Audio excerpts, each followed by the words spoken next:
Parfois, une simple maison dissimule plus de douleur que 100 visages.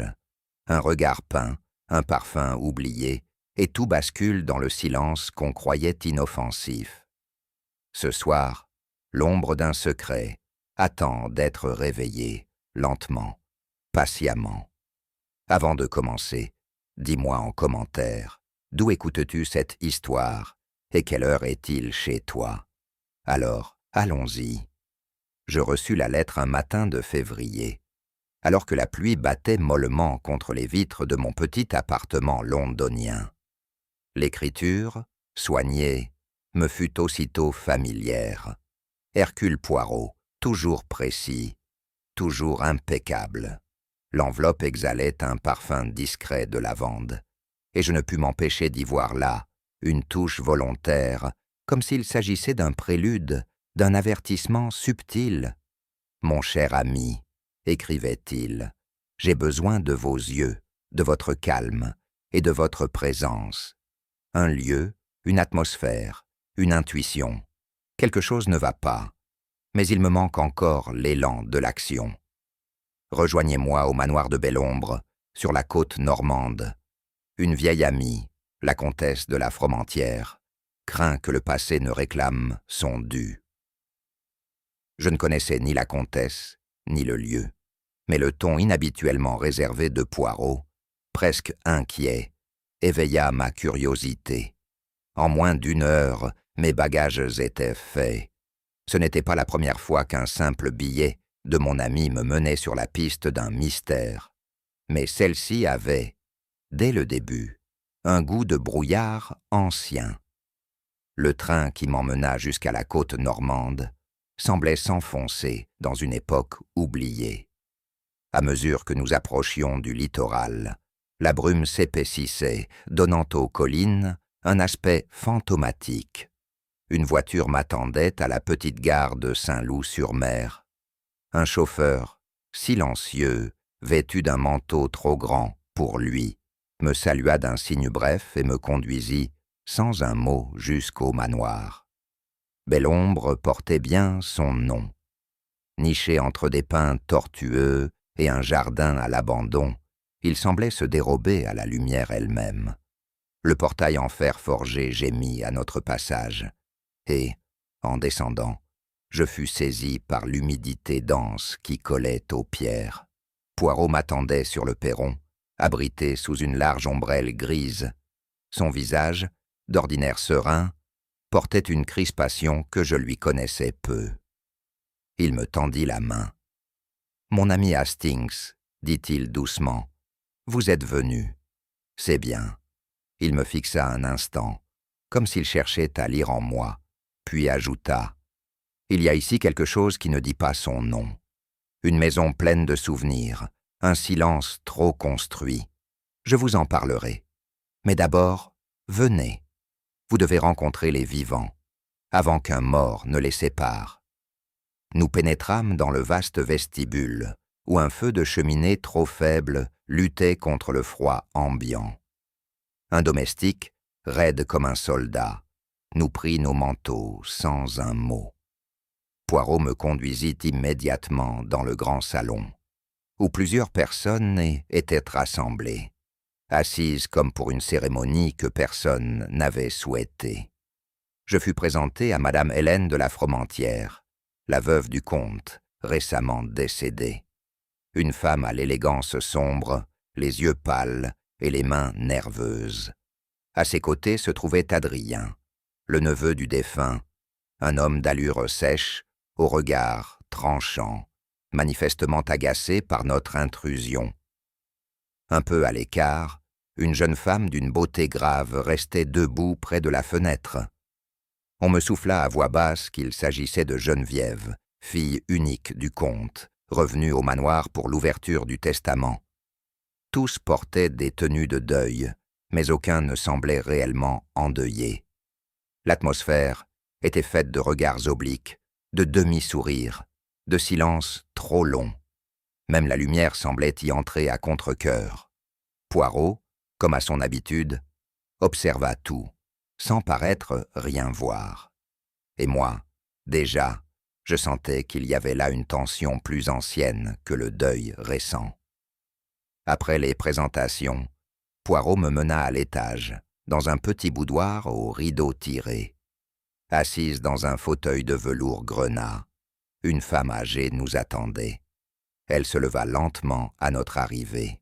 « Capitaine Hastings, voici la comtesse Marguerite de la Fromentieère. » Sa voix, bien que faible, conservait une noblesse naturelle. Elle me salua d'un hochement de tête et, sitôt que nous fûmes seuls avec elle, sa contenance se fendilla. « Monsieur Poirot, murmura-t-elle, je vous ai écrit parce que quelque chose ici s'agite. Il y a des souvenirs qui grattent les murs, des choses que personne ne dit, mais que la maison n'oublie pas. » Poirot l'écouta sans l'interrompre. Elle reprit, plus bas. « Ce n'est pas la mort de mon fils qui m'inquiète. C'est ce qui s'est tu pendant 20 ans. Et ce que Geneviève a réveillé en revenant ici, elle a fait restaurer un tableau, celui de Claire. » À l'évocation de ce prénom, Poirot tressaillit légèrement. La comtesse le regarda droit dans les yeux.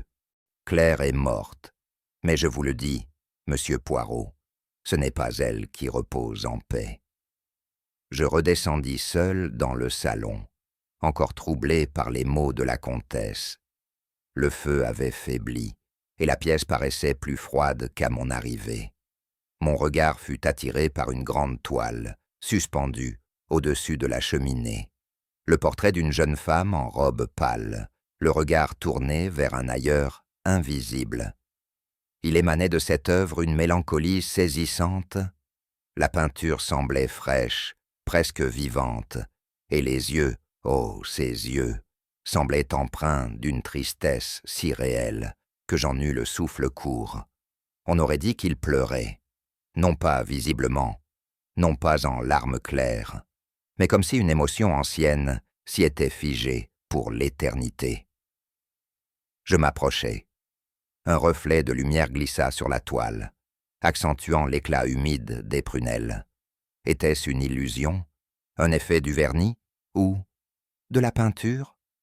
Ou bien quelque chose de plus profond, de plus dérangeant? Je reculai d'un pas, mal à l'aise. Le silence régnait, pesant, et j'eus soudain l'impression étrange que ce tableau me regardait autant que je l'observais. Un murmure muet semblait s'en dégager, une plainte figée entre la mémoire et l'oubli. Le lendemain matin, je profitai du petit déjeuner pour échanger quelques mots avec le majordome, un certain Léon, au port rigide et à la diction parfaite. Je tentai une approche légère, évoquant le manoir, son atmosphère, ses habitants, mais ses réponses étaient vagues, mesurées, comme si chaque mot avait été pesé. Les autres domestiques, une cuisinière au regard fuyant, une jeune femme de chambre nerveuse, un jardinier que je croisais sans qu'il ne me salue, affichaient tous une réserve identique. Il régnait ici un silence particulier, non celui des maisons tranquilles, mais celui des lieux où chacun craint de dire ce qu'il sait. Poirot, qui m'observait de loin, sembla noter mon trouble. Plus tard, il me souffla à voix basse. « Mon ami, dans certaines demeures, ce ne sont pas les murs qui ont des oreilles, mais les souvenirs. Et les souvenirs ont parfois des domestiques pour les protéger.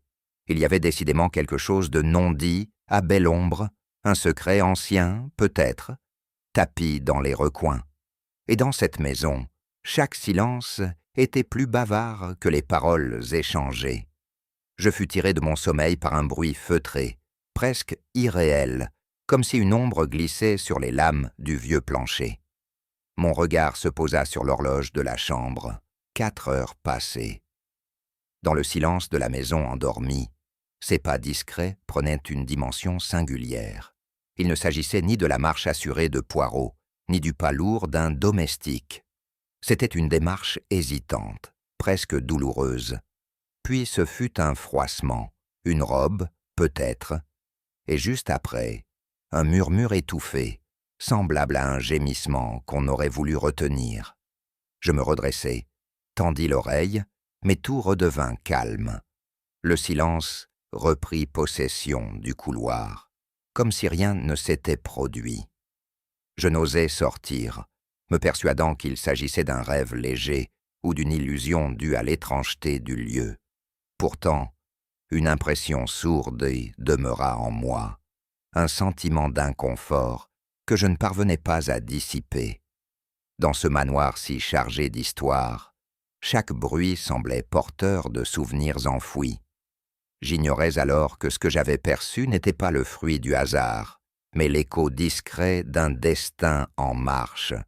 Ce fut un cri bref, perçant, qui me fit bondir hors du lit.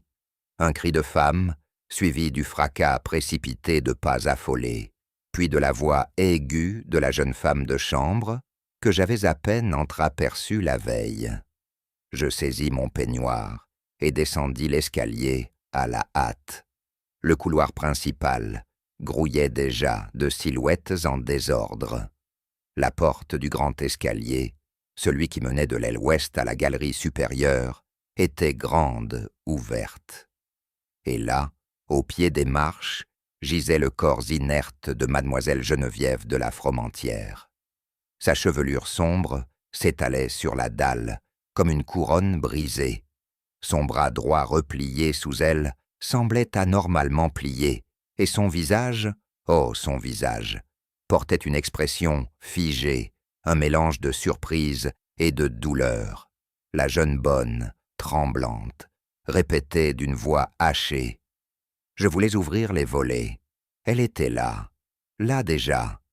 Poirot, vêtu comme toujours avec une précision remarquable malgré l'heure, arriva sans bruit derrière moi. Il posa une main sur mon épaule, puis s'agenouilla, lentement, à côté du corps. Un silence pesant s'installa, ponctué seulement par les pleurs retenus de la servante. Le jour pointait à peine. La maison, déjà grise et lourde, venait de basculer dans une autre ombre. Poirot ne toucha pas au corps. Il s'agenouilla, observa, incline légèrement la tête. Son regard, vif et précis, allait des marches à la rambarde, du tapis, au pli de la robe de Geneviève, de son poignet sans montre au collier mal fermé. Il ne dit rien, mais je savais, pour avoir assisté à tant de ces enquêtes, que chaque détail trouvait sa place dans ce labyrinthe de logique dont lui seul avait la clé. Il se releva, passa un mouchoir sur son front et s'adressa à la jeune domestique toujours en état de choc. « Mademoiselle, à quelle heure exactement êtes-vous descendue ?»« Il faisait à peine jour, monsieur. Je voulais ouvrir les volets du hall, comme chaque matin. Et la porte du salon était-elle ouverte? Non, monsieur, tout était encore fermé. » Il hocha la tête, puis se tourna vers moi. « Regardez bien, mon ami. Une chute? Peut-être. Mais dans une maison comme celle-ci, une chute peut cacher tant d'autres choses. » Il désigna d'un geste discret le haut de l'escalier. « Voyez-vous ce tapis? Il semble avoir glissé. Et pourtant, les clous qui le fixent sont encore intacts. » Je frissonnais, sans pouvoir expliquer si c'était la fraîcheur du matin ou le pressentiment de l'horreur sous-jacente. Tandis que l'on recouvrait le corps de Geneviève d'un drap blanc, Poirot s'éloigna du hall principal et pénétra dans le salon voisin. Je le suivis, à pas lents, encore abasourdi par l'irréalité de ce que nous venions de vivre. Il s'arrêta net devant le grand tableau suspendu au-dessus de la cheminée, ce même portrait que j'avais contemplé la veille, dont les yeux tristes m'avaient tant troublé. Poirot s'approcha très près. Il sortit sa petite loupe, qu'il portait toujours dans une poche intérieure, et examina minutieusement le coin inférieur droit de la toile. Il appela d'un ton calme. « Hastings, venez voir. » Je m'avançai. Sous la lumière diffuse du matin, il me montra une fine goutte rouge, à peine visible, perchée sur le rebord du cadre. Elle ne semblait ni peinte ni poussiéreuse. Elle brillait, encore fraîche, Du sang, souffla-t-il. Je demeurai sans voix. Le sang, sur le cadre du tableau. Cela n'avait aucun sens. Poirot, imperturbable, poursuivit. Observez bien l'endroit, juste sous les yeux du portrait, exactement à la jonction de la joue et de la paupière. Comme une larme de sang. Je frémis malgré moi. Une mise en scène, demandai-je. Poirot ne répondit pas. Il fixait le tableau, pensif, comme si une vieille énigme, oubliée depuis longtemps, venait de lui murmurer son premier mot. Je demeurai un instant face au tableau, incapable de détourner le regard. Il y avait dans ses yeux peints quelque chose de vivant, une profondeur qui ne relevait plus de la technique, mais du mystère. « Cela vous trouble, mon ami ?» murmura Poirot sans me regarder. « Oui, oui, je l'avoue. Il y a là quelque chose d'étrangement, humain, comme si elle savait. » Il esquissa un sourire pensif, presque triste. « Parfois, Hastings, l'art précède la vérité. Ce tableau, il raconte plus que ce qu'on croit, mais ce n'est pas lui qu'il faut interroger. » Je me retournai vers lui, confus. « Alors quoi ? La personne qui a voulu qu'il pleure. Car cette goutte n'est pas le fruit du hasard. Elle a été posée là, avec soin, avec intention. » Il se détourna et marcha lentement vers la porte. « Venez, nous allons écouter ce que chacun a à dire, mais surtout, ce qu'il s'efforce de taire. » Et sans un mot de plus, il quitta la pièce, me laissant seul un instant avec ce visage peint dont les larmes m'avaient glacé l'âme. Dans le petit salon attenant à la bibliothèque, la comtesse de la Fromentieре avait été installée sur un fauteuil capitonné. Elle semblait très affaiblie, mais ses yeux, eux, étaient d'une lucidité presque inquiétante. Poirot s'assit face à elle, les mains croisées sur ses genoux. « Madame, » commença-t-il avec une douceur extrême, « permettez-moi de vous demander ce que vous pensez de ce qui s'est produit ce matin. » Elle soupira longuement, puis baissa la tête. Geneviève avait parfois des vertiges. Elle me l'a confié il y a quelques jours. Elle se levait trop vite, disait-elle. Je lui avais dit d'être prudente dans l'escalier. Vous croyez donc à un accident, madame ? Elle releva les yeux, brillants d'un mélange de douleur et de défense instinctive. Que voulez-vous que je croie ? Ce manoir a vu mourir trop de ses enfants. Il ne doit pas en réclamer d'autres. Poirot acquiesça poliment. Mais je le connais trop bien. Ce hochement de tête, cette apparente acceptation, n'était qu'une façade. Un accident, répéta-t-il en se levant. Peut-être, mais j'ai appris à me méfier des apparences et des coïncidences. Elles sont rarement innocentes. Il quitta la pièce en silence. Moi, je restai un instant aux côtés de la vieille dame. Dans ses yeux, je crus lire autre chose que le chagrin.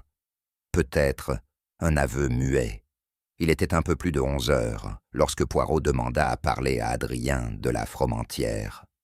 Le neveu du défunt, impeccablement vêtu d'un costume 3 pièces anthracite, nous reçut dans la bibliothèque avec cette assurance tranquille des hommes qui croient avoir déjà gagné. « Messieurs, » dit-il en croisant les jambes, « je suppose que vous avez des questions. La police locale m'a déjà interrogé, naturellement.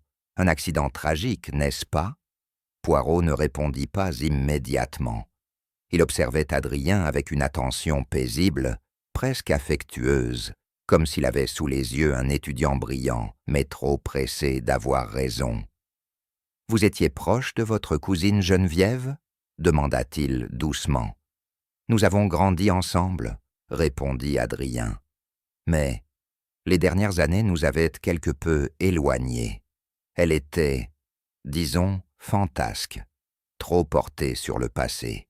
Je notais la manière qu'il avait de choisir chaque mot, de poser chaque syllabe comme un acte de théâtre, une politesse étudiée, presque mécanique. » Poirot fronça légèrement les sourcils. « Et selon vous, elle aurait pu tomber toute seule ? Si vous sous-entendez que quelqu'un l'aurait poussé, cela me semble extravagant, dit Adrien avec un sourire crispé. Mais ce fut ce sourire, trop rapide, trop bien composé, qui, je le compris, éveilla la méfiance instinctive de mon ami. Madame Hélène de la Fromentieре était assise dans la serre, entourée de plantes exotiques que je soupçonnais soigneusement entretenues par un jardinier discret mais zélé. Elle portait une robe de deuil noire, à col de dentelle, sans fard ni bijoux, ce qui lui donnait un air sévère, presque monacal. Poirot la salua avec courtoisie, et je remarquai qu'elle ne se leva pas, comme si ce simple geste l'aurait compromise. Son regard était droit, son port impeccable, mais rien dans ses traits ne trahissait la moindre émotion. « J'imagine que vous voulez me parler de Geneviève, » dit-elle avant même que Poirot n'ouvre la bouche. « Je l'aimais, à ma manière. Elle était vive, intelligente, mais fragile, trop fragile pour cette maison. » Poirot incline la tête, laissant un silence s'installer, que la veuve n'emplit pas. Pas un tremblement de voix, pas une larme, juste une sérénité presque glaciale. « Vous ne semblez pas bouleversé, risquai-je. » Elle tourna les yeux vers moi, et sa voix, quand elle parla, fut d'une douceur polie. « Les larmes sont pour ceux qui ont des regrets, capitaine.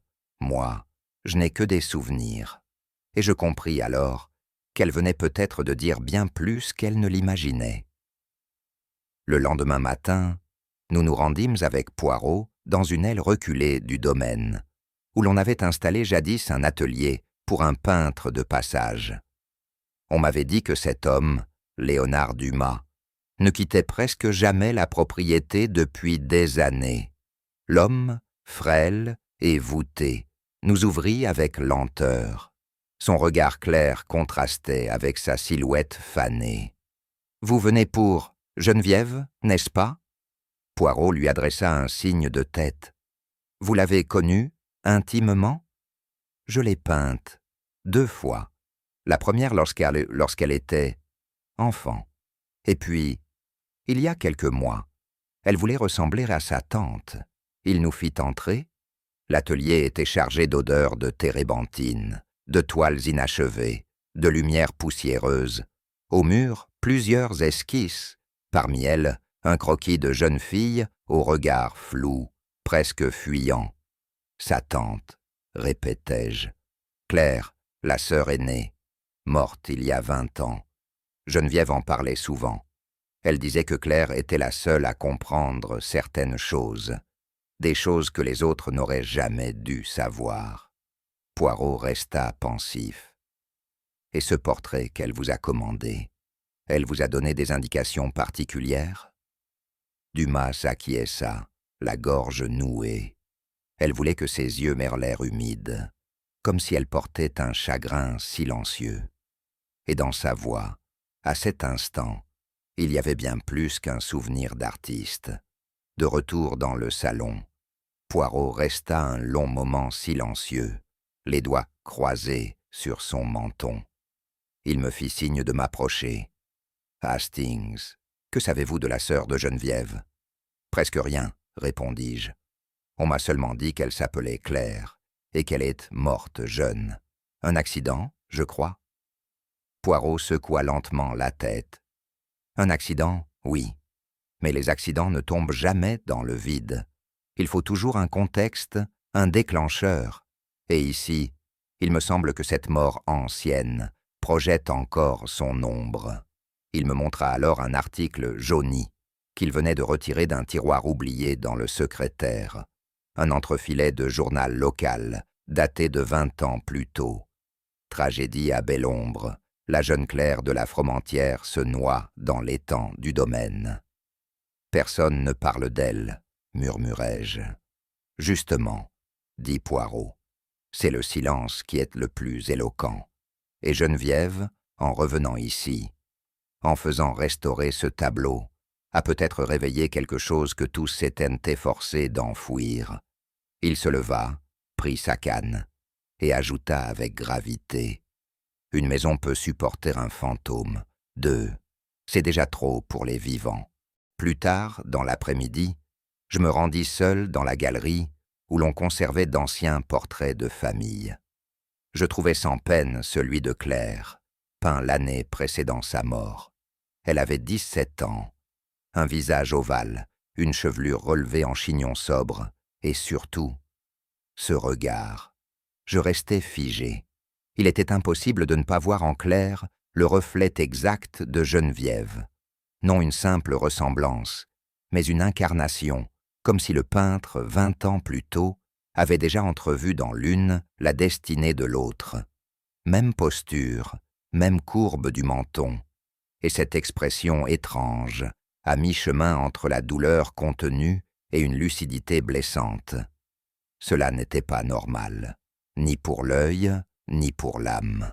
Je retournai au salon, où Poirot m'attendait, feuilletant un recueil de poèmes. « Vous l'avez vu ?» demanda-t-il sans relever les yeux. « Oui, et je crois qu'en regardant Claire, on comprend enfin pourquoi Geneviève n'a jamais pu se sentir seule. » Il referma le livre d'un geste sec. « C'est cela, Hastings. Et peut-être que quelqu'un, ici, n'a jamais supporté ce double regard. 2 fois la même présence, 2 fois le même silence. » Le soir tomba sur Belle-Ombre, lentement, avec cette langueur propre aux maisons où le passé ne dort jamais tout à fait. Nous dînâmes dans un silence pesant, chacun jouant son rôle avec une précision théâtrale. La veuve digne, le neveu attentif, le personnel discret. Poirot, lui, observait. Il parlait peu. Ses yeux glissaient d'un visage à l'autre, comme s'il comptait les absences au creux des silences. Lorsque nous regagnâmes nos chambres, il me dit simplement « Il ne faut pas toujours écouter ce que l'on vous dit, Hastings. Ce qui est plus précieux, c'est ce que l'on tait en présence des autres. » Je lui demandai s'il soupçonnait quelqu'un. « Je soupçonne, » répondit-il avec calme, « qu'ils se soupçonnent tous, et qu'ils partagent un secret si ancien qu'ils ont oublié comment le nier sans trembler. » Depuis le drame, un étrange frisson parcourait la maison. Le deuil n'y était pas seulement silencieux, il semblait craintif, comme si chaque habitant redoutait davantage ce qui allait suivre que ce qui venait de se produire. C'est au détour d'un couloir, près de la salle à manger, que j'entendis pour la première fois ce prénom, Mathieu. Le mot avait été prononcé à mi-voix, comme on évoque un souvenir honteux. Je me retournai, mais les 2 domestiques qui parlaient s'étaient déjà dispersés. Plus tard, je surpris à nouveau le même nom, dans un chuchotement rapide entre la cuisinière et le jardinier. Je questionnai Poirot sur ce mystérieux Mathieu. Il ne me répondit pas tout de suite, se contentant de tapoter pensivement le bord de sa moustache. Puis, enfin, il est des noms, mon ami, que les maisons retiennent mieux que les vivants. Celui-ci, je crois qu'il nous conduira à une vérité ou à une illusion soigneusement entretenue. Je perçus dans sa voix ce mélange d'excitation et de prudence qu'il n'avait que lorsqu'il flairait une construction plus complexe qu'elle n'en avait l'air. Ce fut la jeune fille de chambre, Élise, qui, sous le regard rassurant de Poirot, accepta finalement de parler. Elle était pâle, nerveuse, triturant sans cesse le coin de son tablier, mais sa voix se fit plus ferme à mesure que le silence s'établit autour d'elle. Je n'aurais pas dû écouter, mais je suis sorti dans le jardin, hier soir, pour aller chercher des branches de romarin. Et j'ai entendu mademoiselle Geneviève. Elle était avec un homme. « Vous avez reconnu sa voix ?» demanda Poirot avec douceur. « Oui, monsieur, c'était elle. Et lui, il parlait fort, très fort. Que disait-il ?» Elle hésita, puis lâcha. Il disait qu'elle ne pouvait pas faire ça, qu'elle l'abandonnait, qu'elle avait promis. Poirot pencha légèrement la tête. Et elle pleurait. Elle disait qu'elle n'avait pas le choix, que tout le monde la surveillait, et puis, le silence. Quelle heure était-il? Un peu avant 10 heures, monsieur. Je me suis sauvé. J'ai eu peur. Poirot la remercia d'un signe de tête. Je vis dans son regard ce calme concentré qui précédait, chez lui, les premières pièces du puzzle. Une dispute, un homme inconnu, ou presque. Le lendemain, Poirot obtint de la comtesse un court entretien dans son boudoir. Elle était plus lasse que la veille, mais toujours aussi digne. Après quelques échanges de convenance, il aborda le sujet sans détour. « Madame, permettez-moi de vous poser une question directe. Connaissiez-vous un certain Mathieu ?» Elle pâlit à peine, mais ses mains se crispèrent sur l'accoudoir. C'est donc sorti. Que savait-on de lui? Pas grand-chose. C'est un professeur, je crois, de lettres. Pauvre mais cultivé. Geneviève l'a rencontré à Paris, lors d'un concert. Ils se sont revus. Trop. Elle parlait de lui avec une naïveté absurde, comme si l'amour pouvait effacer l'histoire de notre nom. Vous ne l'approuviez pas. J'ai essayé de l'éloigner sans violence. Mon fils a été plus brutal. Il a interdit à Geneviève de le revoir. Elle a obéi, en apparence. Poirot se leva lentement. Elle lui écrivait encore. La comtesse détourna le regard. Elle n'était plus une enfant. Je ne contrôlais plus ses lettres. En quittant la pièce, Poirot me dit à voix basse « Ce n'est pas un secret qu'elle aimait. C'était l'idée de rompre un destin imposé. » Nous retournâmes dans la chambre de Geneviève. La pièce avait été laissée telle qu'elle était, au matin du drame. Un livre ouvert sur le lit, une écharpe jetée sur un fauteuil, et sur la coiffeuse, quelques feuillets froissés. Poirot les examina avec soin. C'est en soulevant un petit coffret à bijoux que je découvris, glissé dessous, une lettre déchirée en deux. Je la ramassai. Une écriture fine, nerveuse. Il ne restait qu'un fragment, mais les mots suffisaient à provoquer un frisson. Je ne peux plus supporter leur présence. Même maman me surveille. Si tu insistes, Mathieu, je devrais faire quelque chose. Je ne peux pas. Poirot lut par-dessus mon épaule, en silence. Que voulait-elle dire par « faire quelque chose » ? Une rupture?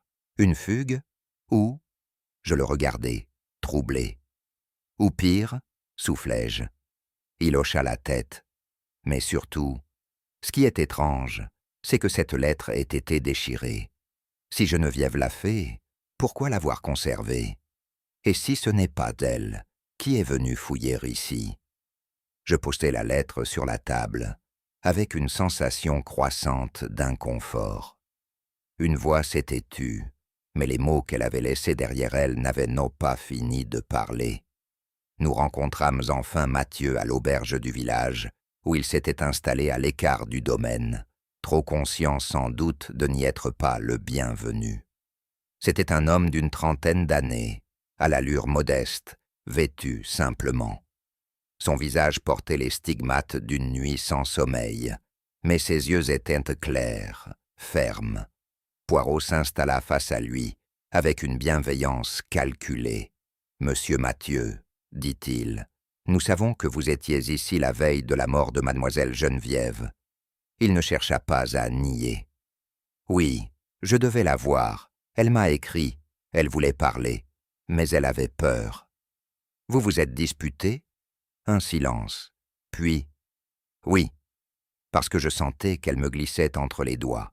Parce qu'elle disait qu'elle devait penser à l'honneur familial, aux convenances, à sa mère. J'ai perdu patience. Je l'ai suppliée. Et puis, elle est partie. » Poirot l'observa longuement. « Et ensuite? » « Ensuite, je suis resté seul dans le jardin, jusqu'à ce que le froid me chasse. Je suis rentré à l'auberge vers 11 heures. Je regardais cet homme. Il avait l'air sincère, trop peut-être.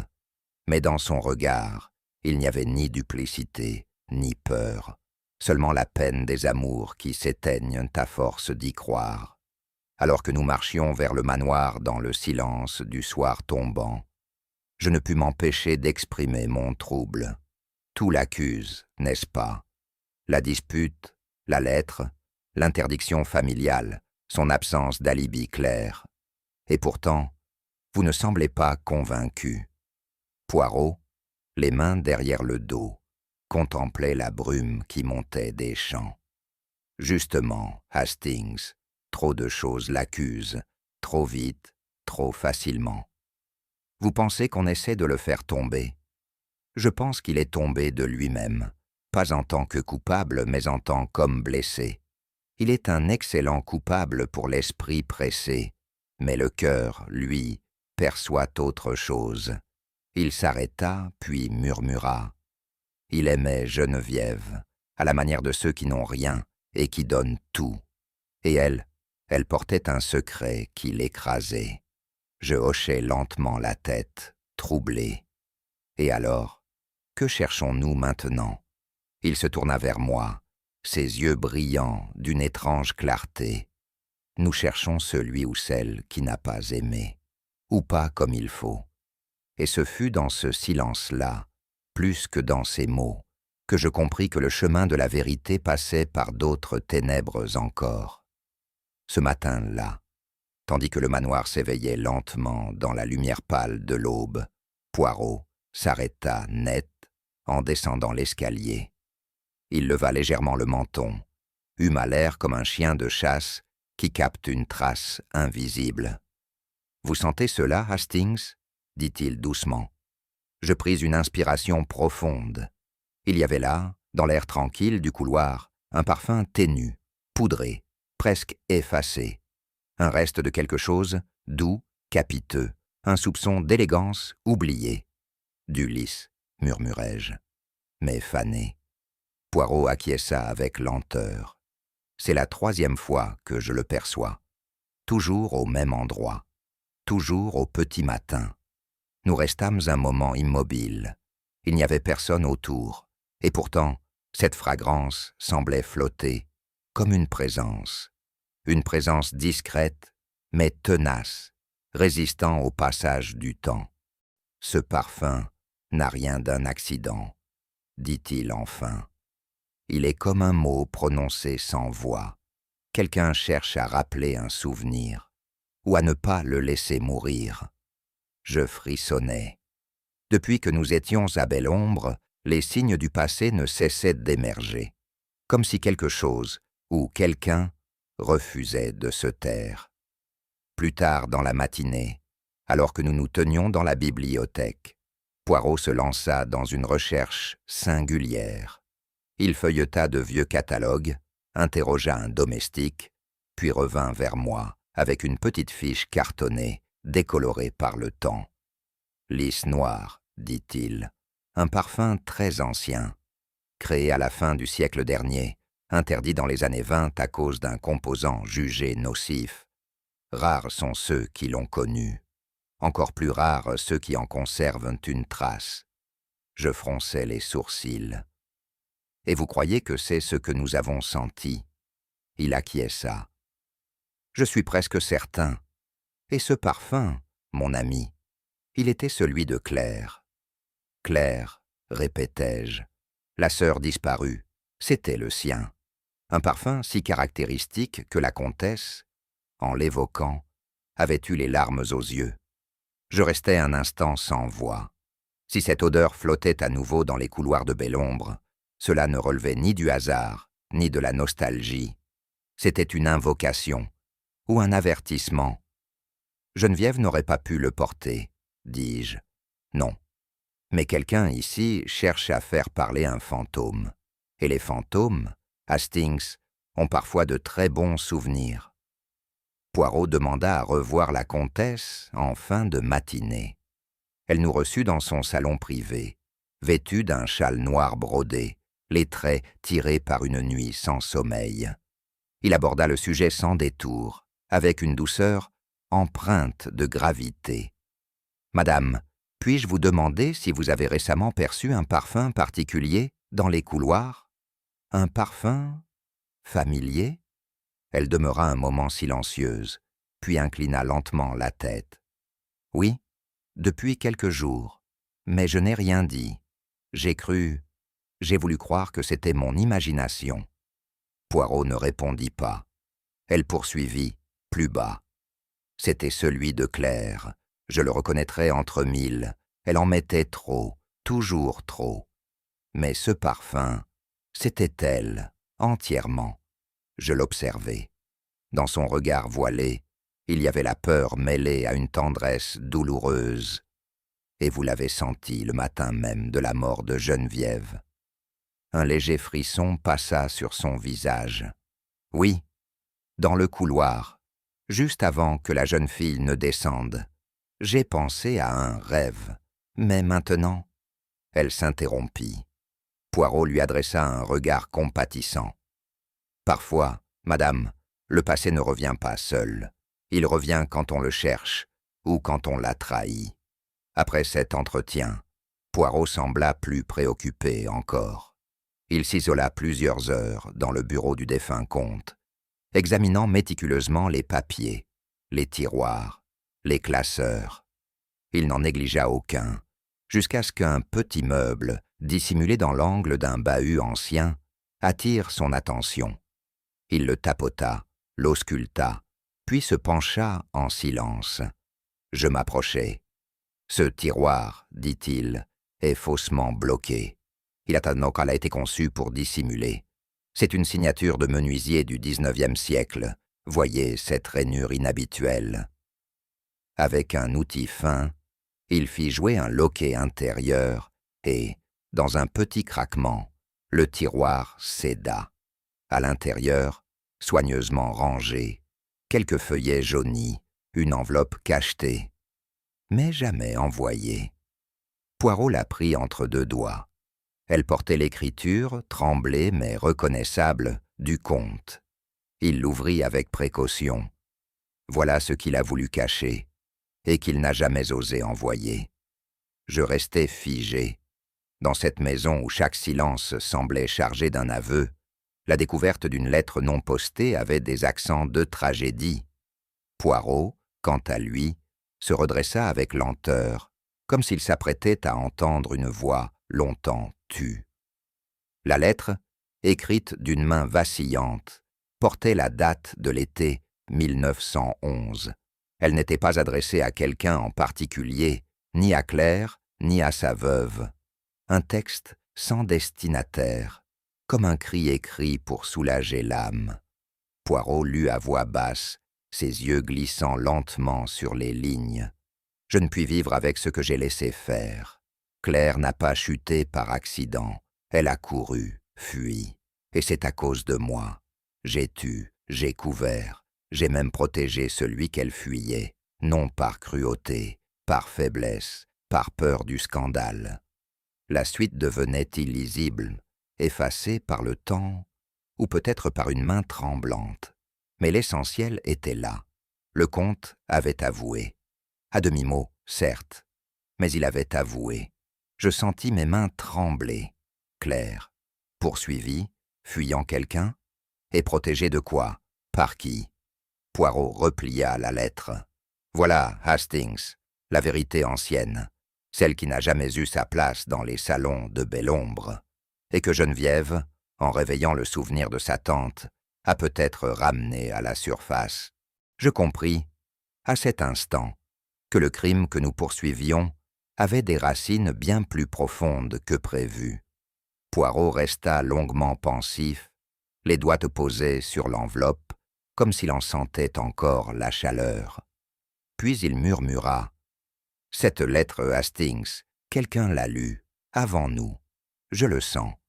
Un tiroir forcé laisse toujours une empreinte, et le silence des vivants est rarement aussi bien accordé. » Je le regardai, troublé.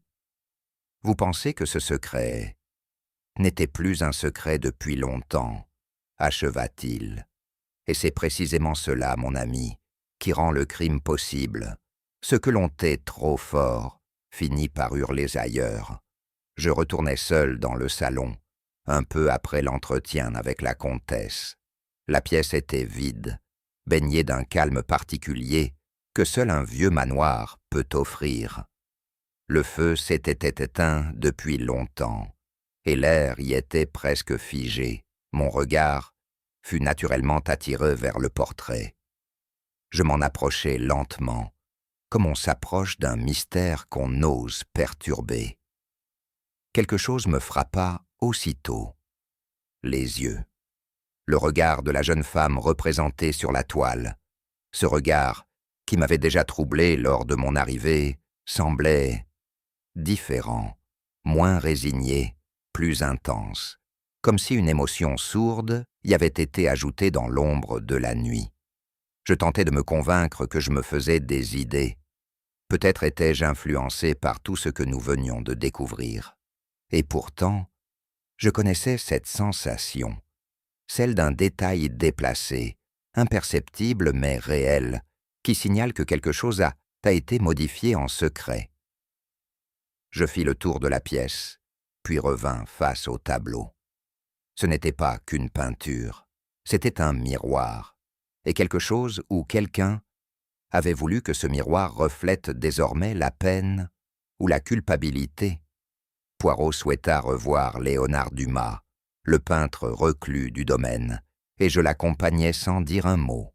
L'atelier, toujours plongé dans une lumière tamisée, respirait cette solitude propre aux hommes qui ont appris à se taire plus qu'à parler. L'artiste nous salua d'un geste vague, comme un homme distrait par ses souvenirs. « Monsieur Dumas, » dit Poirot doucement, « nous souhaiterions vous parler du portrait de mademoiselle Geneviève. » Le vieil homme se figea, baissa les yeux, puis hocha la tête. « Je n'ai jamais aimé ce tableau, » murmura-t-il, « et pourtant, c'est elle qui l'a voulu. » Poirot ne dit rien. Il savait que le silence appelle parfois mieux les confidences qu'une question bien tournée. « Elle est venue me voir, » continua Dumas. « Elle voulait un portrait, mais pas un portrait classique. Elle disait que ce devait être une image qui garde la mémoire. » « La mémoire de quoi ?» demanda Poirot. Le peintre leva les yeux vers nous, lointain. « De Claire. Elle voulait que le tableau soit son double, comme si elle portait en elle le chagrin d'une autre. » Je frémis. Ce tableau n'était donc pas un hommage, c'était un écho. Et ce genre d'écho, dans une maison comme Bellombre, ne se prolonge jamais sans conséquence. Dumas nous conduisit jusqu'à une petite armoire poussiéreuse où il conservait quelques esquisses préparatoires. Parmi elles, il en sortit une au fusain, le visage de Geneviève, inachevé, mais déjà empreint de cette gravité mélancolique qui nous avait tant frappés. Elle m'a demandé un détail très précis, dit-il en nous montrant les yeux à peine ombrés sur le croquis. Elle voulait que ses paupières paraissent lourdes, ses cils humides. Elle a insisté plusieurs fois.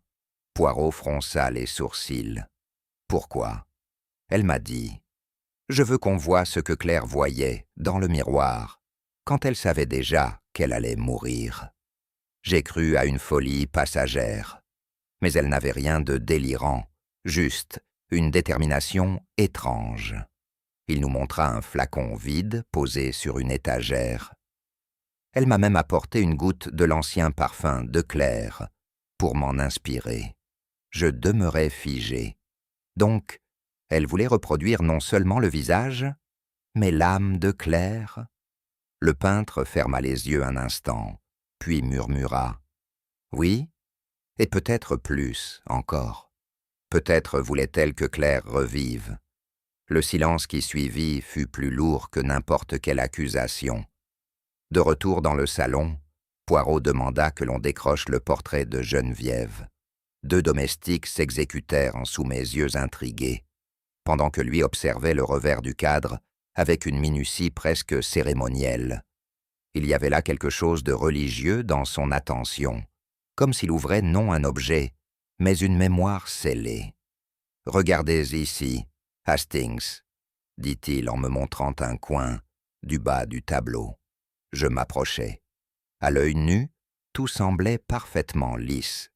Mais Poirot sortit sa loupe et pointa un endroit précis, à peine visible, une très légère variation dans la texture du vernis, presque imperceptible.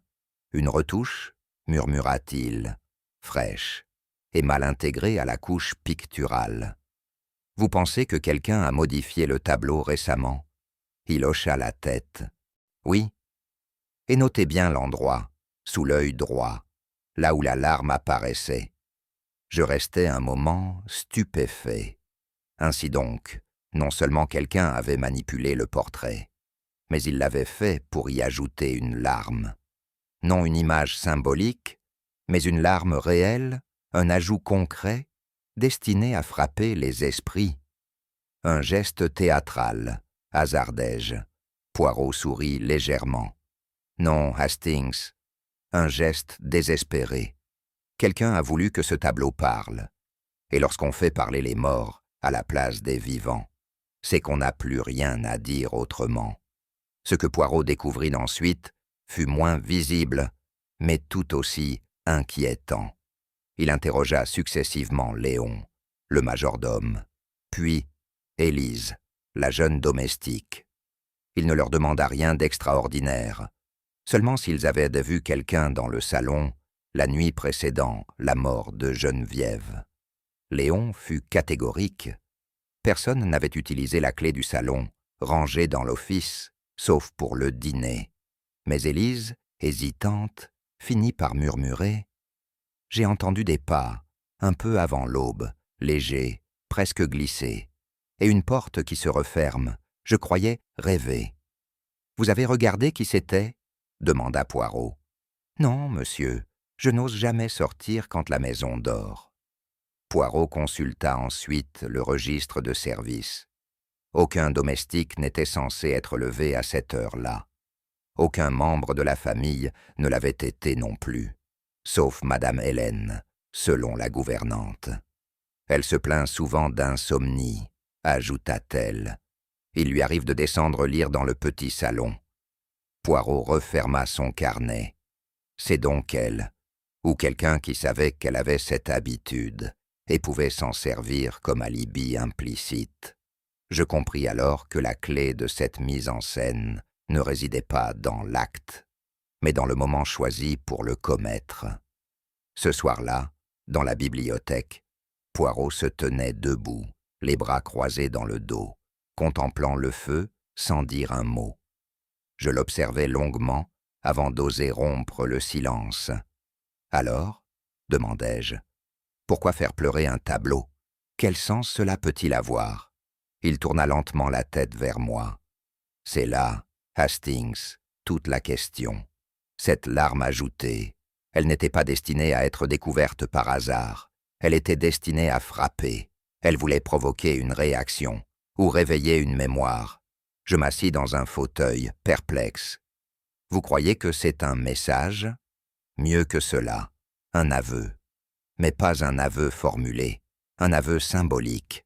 Il est des personnes qui, incapables de dire leur vérité, l'expriment dans l'artifice. Il s'approche du tableau, désormais posé sur une table. Geneviève avait voulu ce portrait comme un miroir de Claire. Quelqu'un, en y ajoutant cette larme, a voulu y ajouter la douleur, comme si le tableau lui-même ne supportait plus ce qu'il contenait. Il se redressa.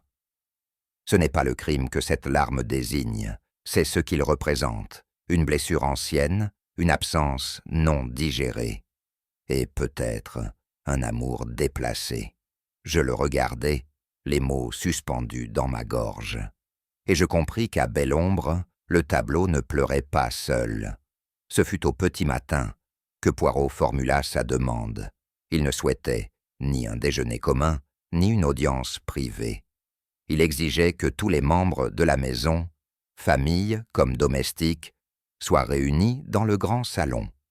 Nul n'osa s'y opposer. Le feu crépitait paresseusement dans l'âtre.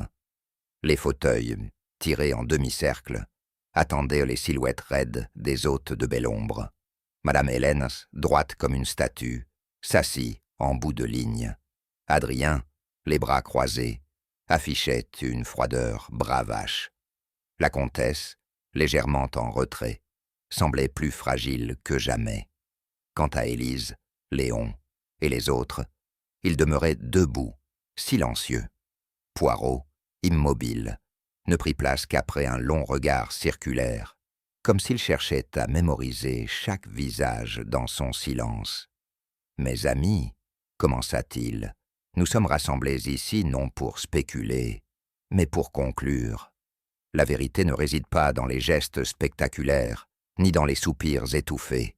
Elle réside dans les détails. Et aujourd'hui, ces détails ont parlé. » Un frisson parcourut la pièce. Même Adrien cessa de pianoter des doigts sur l'accoudoir. J'étais assis à la droite de Poirot, prêt à noter ses mots, mais aussi à les vivre, tant je savais qu'ils changeraient, d'une phrase à l'autre, la lumière que chacun porterait désormais. Poirot, toujours debout, joignit les mains avec une lenteur calculée. Son regard se porta d'abord sur Adrien.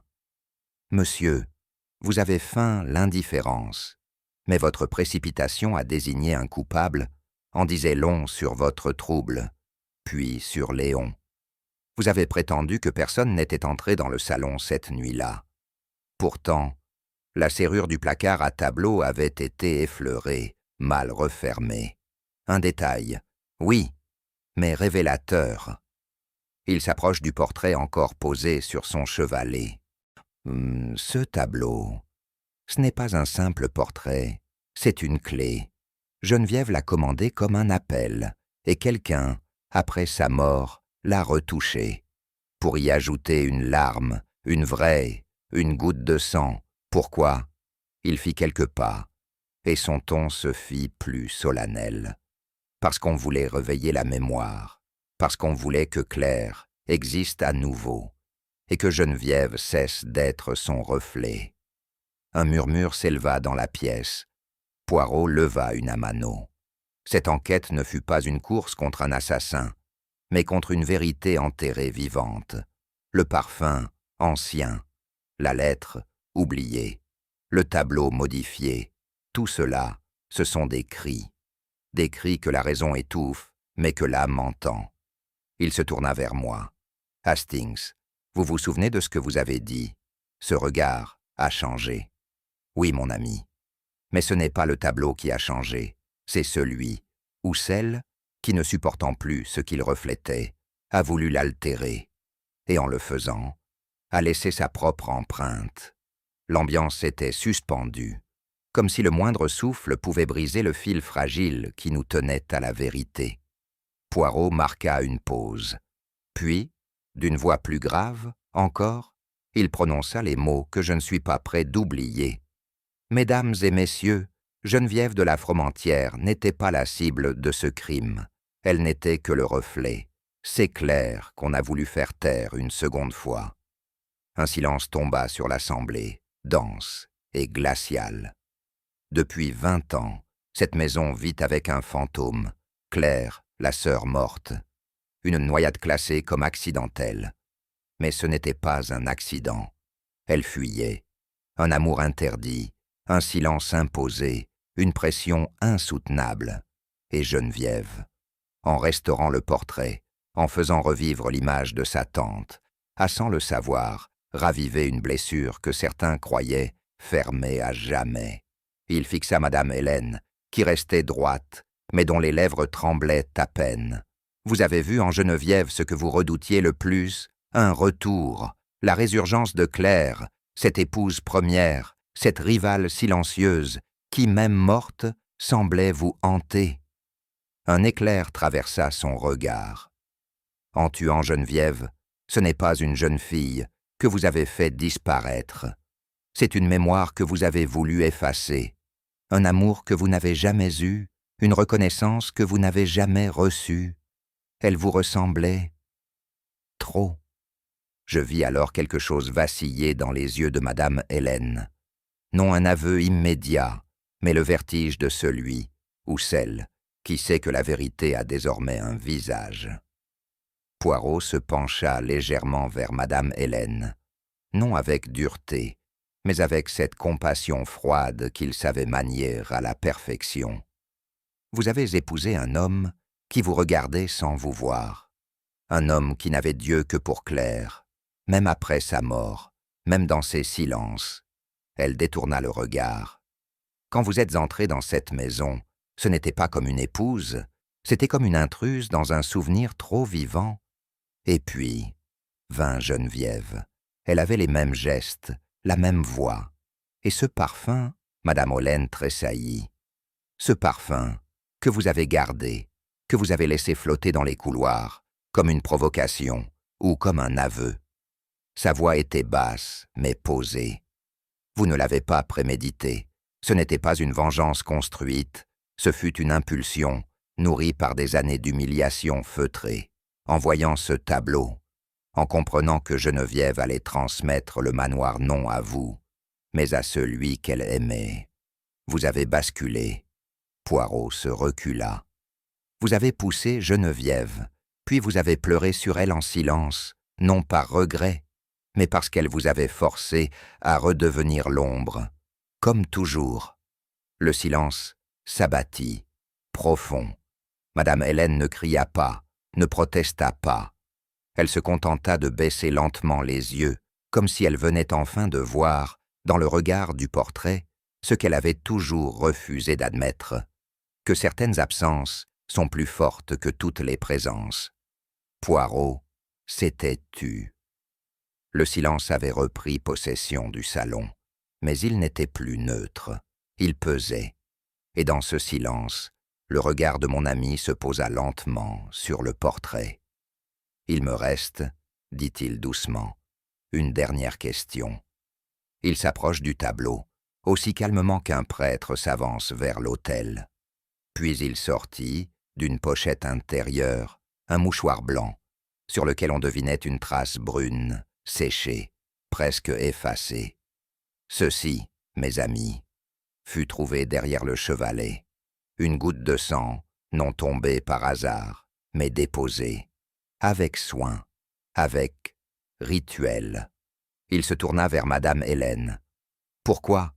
Pourquoi mêler votre propre douleur à celle de Claire et de Geneviève? Pourquoi salir la toile d'un symbole que personne ne pouvait comprendre? Sinon vous-même. » Elle ferma les yeux, et ce geste, plus que tout aveu, me glaça. Poirot reprit, toujours sans colère. Ce n'était pas un piège, n'est-ce pas? Ce n'était pas une tentative pour égarer l'enquête. C'était une offrande. Un acte dément mais sincère. Le tableau ne devait pas mentir. Il devait pleurer. Il devait saigner, comme vous. Il fit une révérence presque imperceptible. La folie ne surgit pas toujours comme une tempête.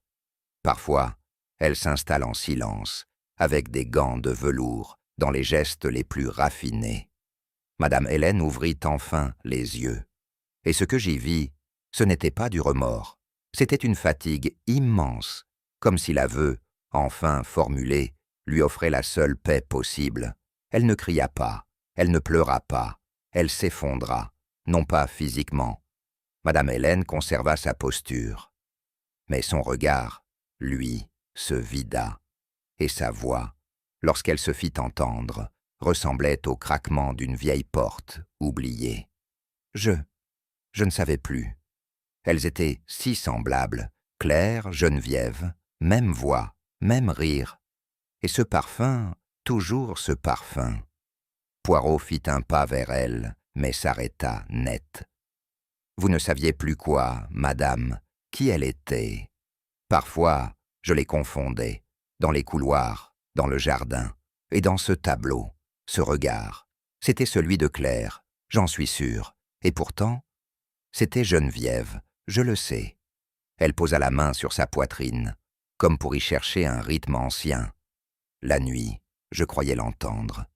Claire, elle chantait, comme avant. Et puis Geneviève entrait. Elle portait le même foulard. Elle riait comme elle lisait ses vieux livres. Elle me volait tout, même le silence. Je sentis un frisson me parcourir. Car ce que nous entendions n'était pas une stratégie de défense. Ce n'était pas une justification. C'était un effondrement, oui, mais de l'intérieur, comme si sa mémoire s'écroulait avec elle. Poirot, d'une voix plus basse, et cette nuit-là, elle hocha la tête, presque enfantine. Je l'ai suivie. Elle voulait replacer le tableau dans la galerie. Je l'ai appelée Claire. Elle s'est retournée. Elle a souri. Alors j'ai compris que je ne saurais jamais plus les distinguer. Elle baissa la tête. J'ai poussé, juste pour qu'elle se taise. Et tout fut dit. Je restai là, incapable de détourner le regard. Il y avait dans cette scène une gravité que je n'avais que rarement perçue, même auprès de Poirot. Car il ne s'agissait pas d'un crime sordide, ni même d'un drame passionnel. Il s'agissait d'un naufrage intérieur. Autour de moi, les visages s'étaient figés. Léon serrait les dents, les poings cachés dans ses poches. La comtesse fixait le vide, comme si un pan entier de son monde venait de se déchirer. Adrien, pour une fois, ne trouvait rien à dire. Élise tremblait légèrement. Et moi, je pensais à Claire, à cette femme que je n'avais jamais connue, à son parfum, à ses silences, à son absence. Poirot posa une main sur mon épaule, geste rare chez lui. Il n'ajouta rien. Il savait que certaines vérités, une fois révélées, n'ont pas besoin d'être répétées. Je me tournai vers le portrait. Son regard. Oui, je l'avais dit. Il avait changé. Ou peut-être était-ce nous qui avions changé en le regardant. Je murmurais, presque malgré moi. Certaines douleurs, mon cher Poirot, ne disparaissent pas. Elles changent de forme, et parfois, elles prennent celle d'un visage. Il ne répondit pas. Il regardait Madame Hélène, que l'on emmenait doucement, sans cri, sans chaîne, comme on raccompagne une ombre vers la sienne. Ainsi se termina la confession. Mais l'écho, lui, allait durer longtemps. Le lendemain matin, Belle-Ombre paraissait méconnaissable. Le salon d'honneur, qui la veille encore résonnait des aveux les plus lourds, s'était vidé de ses tensions, comme un théâtre après la dernière réplique. Les fauteuils avaient été redressés, les tapis battus par une gouvernante silencieuse, et les lourds rideaux, ouverts, laissaient entrer une lumière pâle, presque impudique, tant elle semblait déplacée dans cette maison autrefois vouée au secret. Je descendis lentement, mes pas résonnant avec trop d'assurance dans ce vide soudain. Tout le monde s'en allait, les uns vers la gare, les autres vers des silences mieux ordonnés. On évitait les adieux, ou bien on les noyait dans des politesses superficielles. Je m'assis un instant dans un fauteuil près de la cheminée, la même où Geneviève avait ri 2 jours plus tôt. Ce rire, désormais, m'était insupportable dans mon souvenir, non parce qu'il évoquait la mort, mais parce qu'il portait en lui une confiance que le passé avait, sournoisement, trahi. Et c'est alors que je sentis, non sans une étrange douleur, que la maison, tout en se vidant, devenait plus pesante encore. Car ce n'était pas la foule qui faisait le poids du deuil, c'était ce qui, dans le silence, persistait à hanter les murs. Je montai jusqu'à la galerie, guidé par une impulsion que je ne sus nommer. Le tableau avait été discrètement replacé dans son alcôve. On avait ôté la fine trace brunâtre dans le coin inférieur. Les larmes aussi. Le restaurateur, que Poirot avait fait venir à l'aube, avait fait preuve d'un doigté admirable, et pourtant, rien n'avait changé. Je contemplais le visage de Geneviève, ou plutôt ce qu'il restait d'elle, le regard, droit, calme, mais chargé d'un poids que je n'aurais su décrire. C'était moins de la tristesse que de la patience, une résignation sans colère, un chagrin accepté comme on accepte un hiver long, interminable. Je restais là, indécis, les mains croisées derrière le dos. J'aurais voulu que le tableau me parle, qu'il m'avoue enfin ce qu'il taisait. mais il ne faisait que me regarder, de cette même manière douce et muette. Je me surpris à penser que ce regard n'était pas celui de Geneviève, ni même celui de Claire. C'était un regard d'entre-deux, comme si l'ombre de l'une avait fusionné avec la lumière de l'autre, comme si le pinceau du peintre, en obéissant à la demande de Geneviève, avait trahi sans le vouloir l'influence d'un passé qu'aucun vernis ne saurait couvrir. Poirot me rejoignit sans bruit, comme il savait si bien le faire.